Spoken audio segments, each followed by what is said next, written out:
kasih pada semua kali ini saya bisa bersaksi semua itu adalah kemurahan. Saya percaya saya punya Tuhan yang hidup. Tuhan yang selalu menolong kita, Tuhan yang selalu membela kita, Tuhan selalu peduli dalam kehidupan kita, Tuhan selalu maha tahu, maha kuasa. Kesaksian saya ini adalah yang kedua, bagian kedua. Janganlah mempermainkan Tuhan. Ini yang jalan dua, yang minggu lalu, ini kedua lagi. Maka di dalam Galatia 6 ayat 7 dan 8. Jangan sesat. Allah tidak mau dipermainkan. Apa yang ditabur di dalam daging akan binasa. Tetapi apa yang di dalam tabur di dalam roh akan mendapat hidup yang kekal. Ya? Kita harus menghidap hidup kekal. Saya ingin bahagia bukan cuma di bumi. Kita akan mati, akan berbahagia. Jadi itu kembali. Saya lihat di dalam kekekalan ada dua, neraka dan surga. Saya mau bicara tentang neraka dulu. Di dalam Yesaya 14 ayat 9 sampai 11. Raja-raja bumi, pemimpin-pemimpin bumi akan dibuang. Dia tidak ada lagi kebahagiaan lagi. Dia ayat 11 bilang apa? Dia akan tidur di bawah kasurnya itu sebagai ulat. Ada ulat, ada cacing. Menjijikkan lah. Aduh, itu ditulis di dalam perjanjian baru, bukan di dalam Markus 9 ayat 46 48. Dia bilang ulat dan api tidak mati. Jadi selamanya hidup. Itu penting, jangan main-main. Tapi bedanya surga apa? Wahyu 21 ayat 21. Jalan ini dari emas. Saya udah keliling di bagian dunia, sampai di Amerika, sampai di Iceland, pulau yang begitu indah. Saya seminggu di sana tidak ada berhenti dari salju, tapi tidak ada satu jalan dari emas, cuma hanya di surga. Di emas itu di surga. Makanya itu kembali di dalam Yohanes 5 ayat 23. Hormatilah anak. Silakan kita mau menghormati anak. Kalau kita mau menghormati anak, berarti kita harus menghormati bapak. Itu kepercayaan Seberang. Dia menghormati bapak. Tapi menghormati bapak belum tentu menghormati anak. Tapi kalau menghormati anak, pasti menghormati bapak. Karena anak diutus oleh bapak untuk menyelamatkan kita. Dia mati di kayu salib untuk menebus dosa kita, untuk membawa kita di dalam surga. Makanya itu kita harus perlu menghormati. Makanya itu di dalam Yohanes 5 tadi ayat 1 sampai 11. Ada orang lumpuh 38 tahun. Lumpuh 38, tidak ada orang yang bisa menolong. Bayangkan lumpuh 38 tahun, istana kita lumpuh 38, ekonomi kita lumpuh, rumah tangga kita lumpuh, penyakit kita sudah lumpuh 38 tahun, tidak ada yang bisa menyembuhkan. Dokter hebat pun tidak ada yang bisa menyembuhkan. Yesus berkata, maukah kamu sembuh? Hari itu juga dia belum mau. Tuhan menyembuhkan.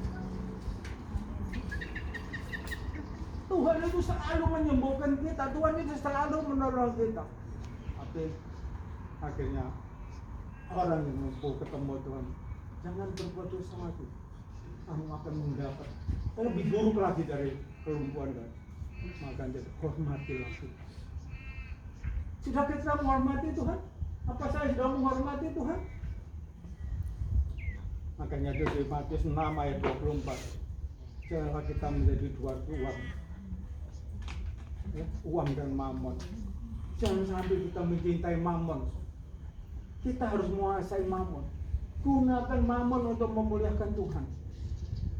Makanya dia Amsal 3, gunakan uang kita untuk memuliakan. Sudahkah kita memuliakan Tuhan? Sudahkah kita menghormati Tuhan? Kita kadang-kadang nggak sadar kita pergi gereja, kita menghormati Tuhan. Gerejanya kita, kalau ke gereja kita suka terlambat. Apakah itu sudah menghormati Tuhan? Kita kalau mau ke dokter aja terlambat nggak bisa, apalagi dipanggil polisi atau prostitusi, kita nggak bisa.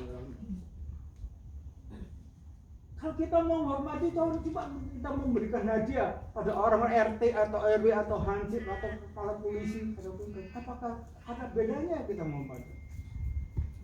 Dan kita kembali sekali lagi, saya lupa, kadang-kadang lupa, tidak menghormati Tuhan. Mungkin ada orang membeli 2 peser, saya sudah membeli 10 peser, saya bisa naik Mercy. Nah ini, apakah itu menghormati Tuhan?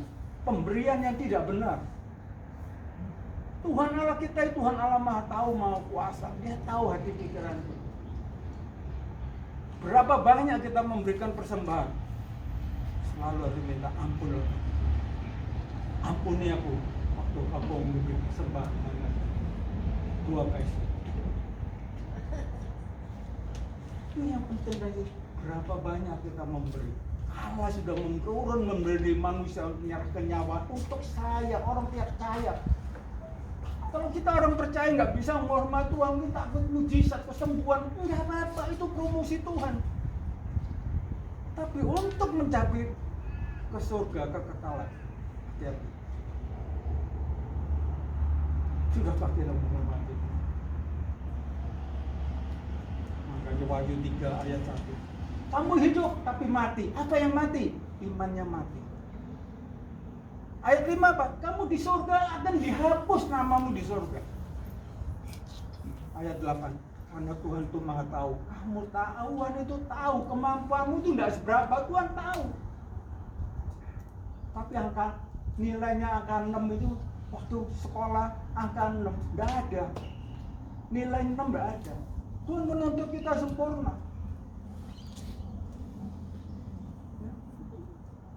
Tapi kalau nggak ada 6, man bisa naik sekolah.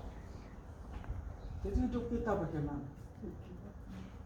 Makanya itu di Matius 5 ayat 20.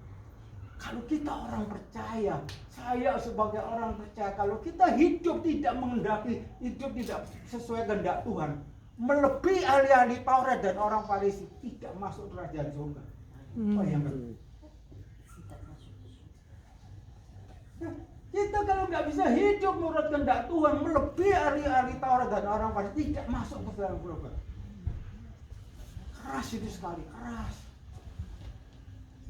Bisa rasul-rasul, bisa ada rasul. Kayaknya nggak ada rasul Yuda, tapi karakter Yuda. Apa karakter Yuda bisa masuk ke surga? Itu berat sekali.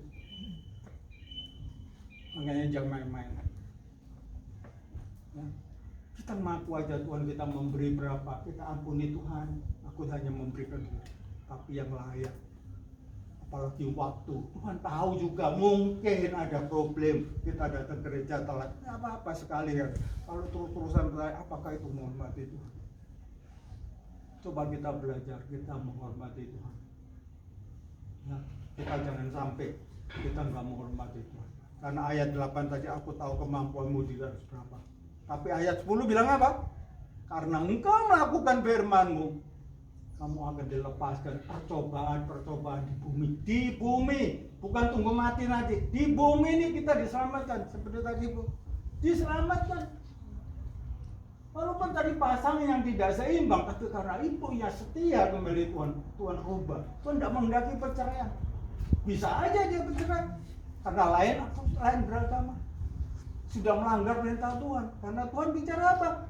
Carilah pasangan yang seiman. Tapi Tuhan itu Maha Kuasa, Maha Pengasih.